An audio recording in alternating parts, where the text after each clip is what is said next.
Good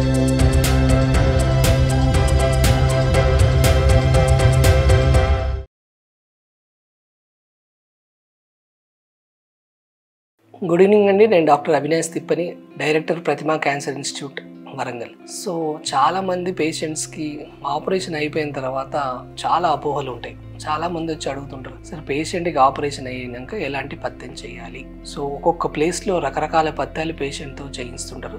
so at the end అంత అయ్యేసరికి పేషెంట్కు operation అయ్యి ఇంటికి వెళ్ళి వచ్చేసరికి మాల్ న్యూట్రిషన్ అంటే పేషెంట్కి ఒక 2 కిలోలు బరువు తగ్గి వస్తుంటారు.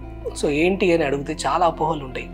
ఒకసారి ఆపరేషన్ అయిపోయిన తర్వాత ఇంటికి వెళ్ళాక పేషెంట్కి ఎలాంటి పప్పులు ఇవ్వరు, అంటే దాల్ ఐటమ్స్ ఏవి ఇవ్వరు.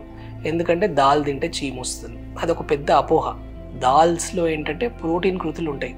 సో దయచేసి ఆపరేషన్ అయిపోయిన తర్వాత ఈ ప్రోటీన్ కృతులని పేషెంట్ నుండి దూరం చేయకండి. సో అలాంటి పథ్యం ఏమీ లేదు, పప్పులు తిన్నంత మాత్రం చీము వస్తుంది అనేది లేదు. నెక్స్ట్ ఇంకోటి ఏంటంటే ఈ పేషెంట్స్కి ఏంటంటే గట్టి చట్నీ అంటే పల్లీలకు సంబంధించిన చట్నీ తింటే చీము వస్తుందని చాలామంది అది కూడా అవాయిడ్ చేస్తుంటారు. సో అలాంటిది కూడా ఏం లేదు, అది కూడా ఒక అపోహ మాత్రమే. నెక్స్ట్ ఏంటంటే ఆపరేషన్ అయిపోయిన తర్వాత చక్కెర ఎక్కువ తీసుకుంటే అది మానదని చెప్పేసి కొంతమంది పథ్యాలు చేస్తుంటారు.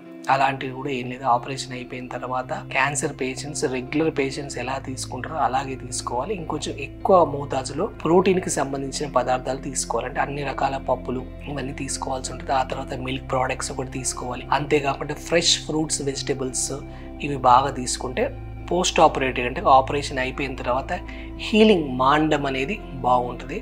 సో దయచేసి నేను పేషెంట్ అటెండర్స్కి చెప్పడం ఏంటంటే ఆపరేషన్ అయిపోయిన తర్వాత రోగి పేషెంట్కి ఎలాంటి పథ్యాలు చేయించకండి. ఇలాంటివి ఏంటంటే పప్పులు తినొద్దు అని చెప్పేసి, ఆ తర్వాత కొంతమంది ఎలా ఉన్నారంటే మొత్తం షుగర్ అవాయిడ్ చేసే పేషెంట్ ఉన్నారు. ఆ తర్వాత కొంతమంది మొత్తం రైస్ అవాయిడ్ చేసేసి సాధారణంగా మిల్లెట్స్ కానీ అంత కొత్త డైట్స్ అన్నీ ఆపరేషన్ అయిపోగానే చాలామంది ఏవో డైట్స్ అన్నీ చెప్తుంటారు. సో నేను చెప్పేది ఏంటంటే రెగ్యులర్గా మీరు ఏ డైట్ తీసుకుంటారో అదే డైట్ తీసుకోండి, ఏం చేంజెస్ చేయకండి. So that is my opinion.